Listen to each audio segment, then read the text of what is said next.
Hello, folks, and welcome to SportsCenter. As we come to an end of the decade of the 1920s and begin our journey into the 1930s, we begin to reflect on what the decade has brought us within Canadian sports. As Canadians, we have shocked the world with our sports success and influence to other countries during this time. From the beginning of the National Hockey League to the Edmonton Grads basketball team and the individual efforts of characters like Percy Williams, Lionel Conacher, Howie Morenz, and Fanny Rosenfeld, we look deeper into their stories and how they had an impact on Canadians. With highlights, insight, and interviews, welcome to our special we call 20s in Review.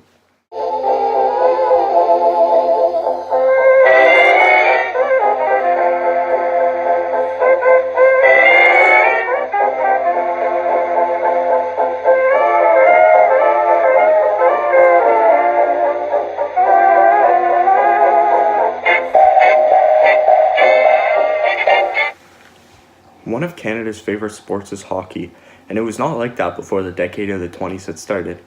Although the National Hockey League has been formed since 1917, it had started gaining popularity through the 20s with the Hockey Night in Canada radio broadcasts. Let's take a look at the NHL and the importance of it to Canada. Throughout the 1920s, hockey was gaining popularity at a steady pace due to the radio broadcasts of hockey from Foster Hewitt. Saturday night hockey became a very popular pastime, and it was enjoyed by all people of Canada. There are currently two Canadian teams in the NHL, the Toronto Maple Leafs and the Montreal Canadiens. Due to the gaining of popularity of hockey, large-scale arenas were built to fit many people. Buying a ticket would allow for entrants to watch games. The Canadian sport was starting to be played in the United States as NHL teams were formed in Chicago, New York, Boston, and Detroit. This was the first time in which us Canadians felt that we have influenced the Americans to do something. Hockey is beginning to become a part of our identity and culture, and we, as Canadians, couldn't be happier.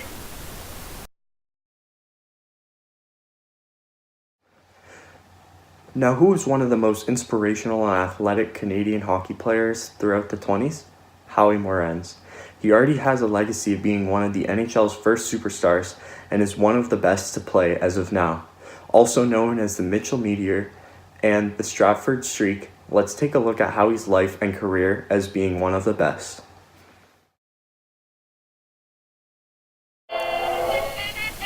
Howarth William Morenz, or Howie Morenz, was born on September 21st, 1902, in the small town of Mitchell, Ontario. Howie quickly realized his role in hockey as his speed led him to become a centerman. In junior hockey, Howie played in Stratford, where he would lead the league in points, goals, and assists. He later went to the senior Stratford team, where he would dominate as well. Morenz later signed a contract to play for the Montreal Canadiens in the NHL. In 1928, Morenz had won the Hart Trophy, the NHL's most valuable player for the season. He plans on winning 2 more Hart Trophies and winning 1 more Stanley Cup on top of the 2 he already has. Morenz was one of the first superstars in hockey and will be recognized as one of the best players in hockey for years to come.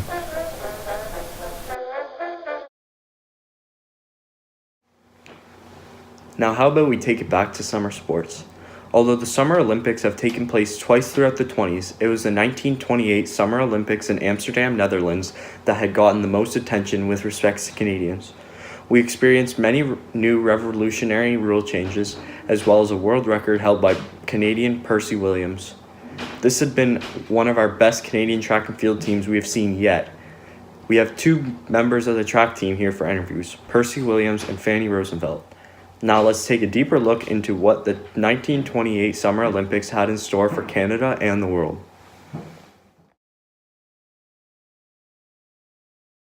The 1928 Summer Olympics in Amsterdam brought a new joy to Canada and their track and field. The best track and field team Canada has seen had been put together with athletes such as Percy Williams, as well as the Matchless Six consisting of Fanny Rosenfeld, Jane Bell, Myrtle Cook, Ethel Smith, and Ethel Catherwood. This was the first year in which women were allowed to participate in the Olympics. Percy Williams would end up winning gold in both the 100-meter dash and the 200-meter dash, setting a new world record in the 100-meter at a time of 10.6 seconds. Percy had heart issues from rheumatic fever, in which he caught when he was younger, and was told not to participate in any activities that may be strenuous to the heart. Percy was welcomed back in his hometown with Vancouver with hundreds of fans and a new sports car. Fanny Rosenfeld is known as one of Canada's best female athletes of the past decade. She competed in the 100-meter dash and at the 1928 Olympics, finishing with a silver, and won gold in the 4x100-meter relay. She broke records in the Olympics in the broad jump, standing broad jump, and the discus. The track team surprised Canadians and gave Canadians a sense of pride for their country. On top of Canada's success, a new format in which a track would be 400 meters in length. It is expected to stay.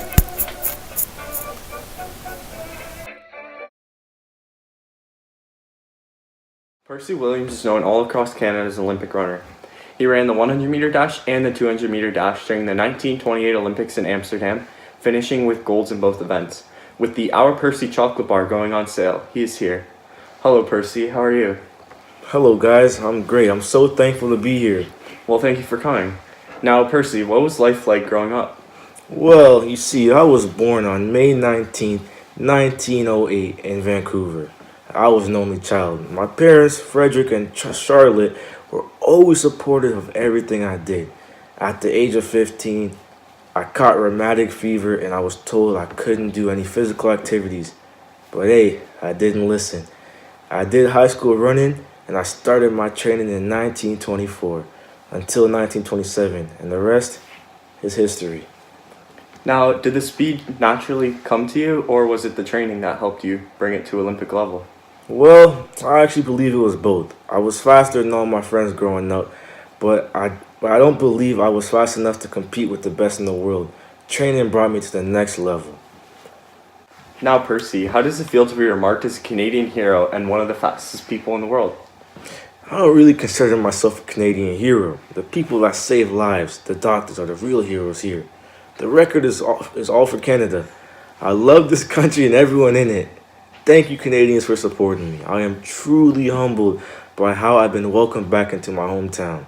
I did not think I deserved a sports car, but I truly appreciate it. Well, Percy, thank you for being with us. The Our Percy chocolate bar is now out to the public. Pick up yours now at all stores.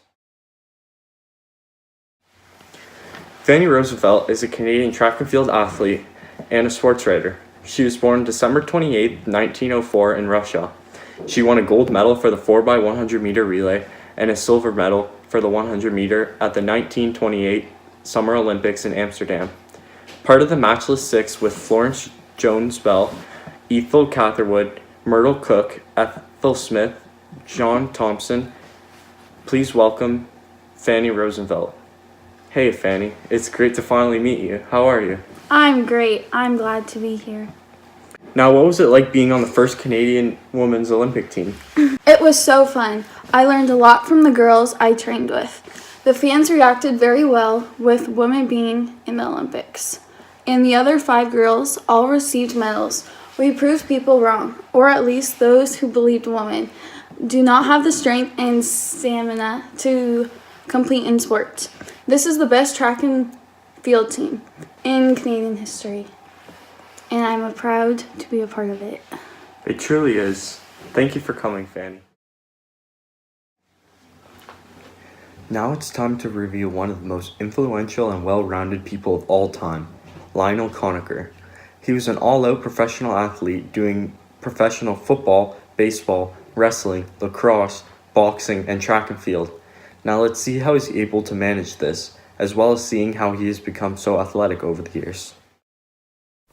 Lionel Conacher, also known as a Big Train, is one of the most decorated athletes in Canada. He was born on May 24th, 1900 in the city of Toronto, Ontario, with a busy family of 10 children. Conacher was first exposed to sports at the age of 12 at his school, Jesse Ketchum School. The Big Train was known for his speed, stamina, and strength, which makes him stand out. So far, Lionel has won the Canadian Light Heavyweight Boxing Championship, a Grey Cup with the Toronto Argonauts, an Ontario Lacrosse Association senior title, and he expected to win 2 Stanley Cups. What is life like for someone this busy? Well, Lionel had to leave the Grey Cup game early to go play at a hockey game. Lionel is a Canadian hero and will go down as one of the best multisport athletes in world history.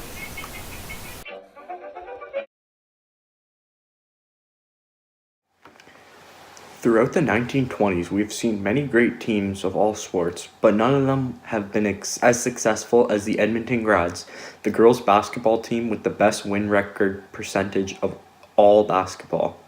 Starting as a high school team, they became part of the world's best. Let's see their story and their significance to Canada in this short clip. The Edmonton Grads basketball team had started their team in 1915. The girls who were on the Grads team started playing together at McDougall Commercial High School in Alberta in 1914, chosen by their head coach Percy Page.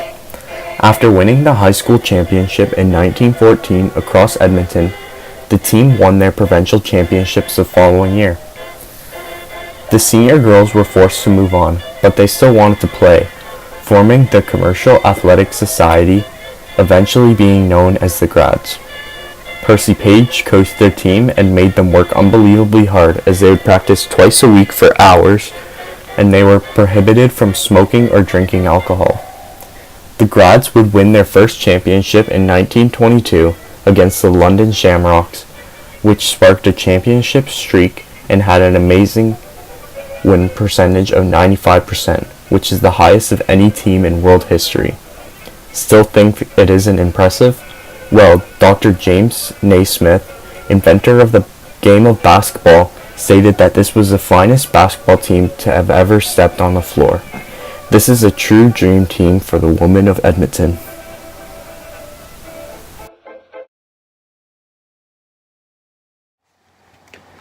Canadian sports in the 1920s was at its best. As you have seen, there have been many influencers and inspirations that have carried Canada on their backs in competition. Boys and girls, men and women. This was only a fraction of the different sports successes we've had in Canada. As Canadians, sports has brought us closer together and has been made a part of our lives. Sports have shown us how truly lucky it is to be Canadian, as well as the fact that we make the best athletes. We have influenced, revolutionized, and improved the world of sports for many other countries all around the world. What a decade it has truly been. Thank you for tuning in to 20s in Review. I'm Brian Tonkin, and please tune in again in a decade when we release a new special called 30s in Review. Have a good afternoon.